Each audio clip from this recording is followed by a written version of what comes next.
Vincent Malloy is 7 years old. He's always polite and does what he's told. For a boy his age, he's considerate and nice. But he wants to be just like Vincent Price.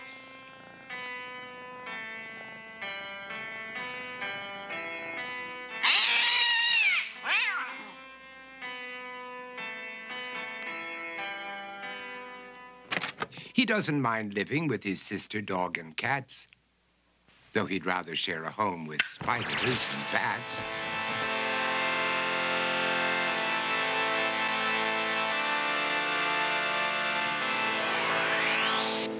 There he could reflect on the horrors he's invented and wander dark hallways alone and tormented.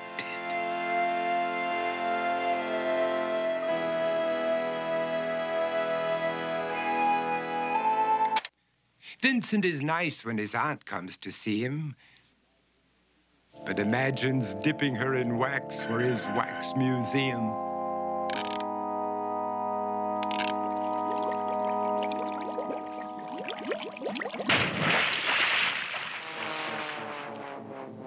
He likes to experiment on his dog, Abercrombie, in the hopes of creating a horrible zombie.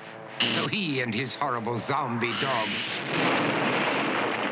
could go searching for victims in the London fog. His thoughts, though, aren't only of ghoulish crime. He likes to paint and read to pass some of the time. While other kids read books like Go, Jane, Go, Vincent's favorite author is Edgar Allan Poe. One night, while reading a gruesome tale, he read a passage that made him turn pale. Such horrible news he could not survive, for his beautiful wife had been buried alive. He dug out her grave to make sure she was dead, unaware that her grave was his mother's flower bed. His mother sent Vincent off to his room. He knew he'd been banished to the Tower of Doom, where he was sentenced to spend the rest of his life alone with the portrait of his beautiful wife. While alone and insane, encased in his tomb, Vincent's mother burst suddenly into the room. She said, "If you want to, you can go out and play. It's sunny outside and a beautiful day."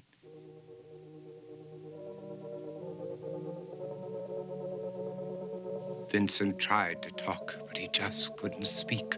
The years of isolation had made him quite weak.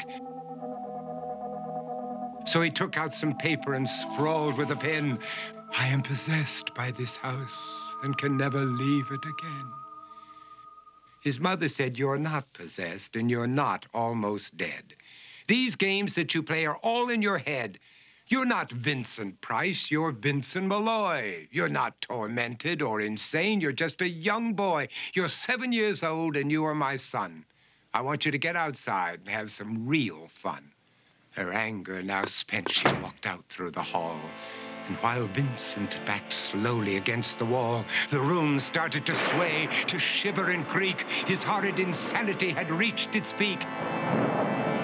He saw Abercrombie, his zombie slave, and heard his wife call from beyond the grave. She spoke from her coffin and made ghoulish demands, while through cracking walls reached skeleton hands. Every horror in his life that had crept through his dreams swept his mad laughter to terrified screams. To escape the madness, he reached for the door, but fell limp and lifeless down on the floor.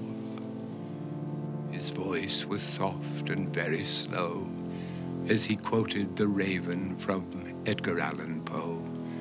"And my soul from out that shadow that lies floating on the floor shall be lifted nevermore."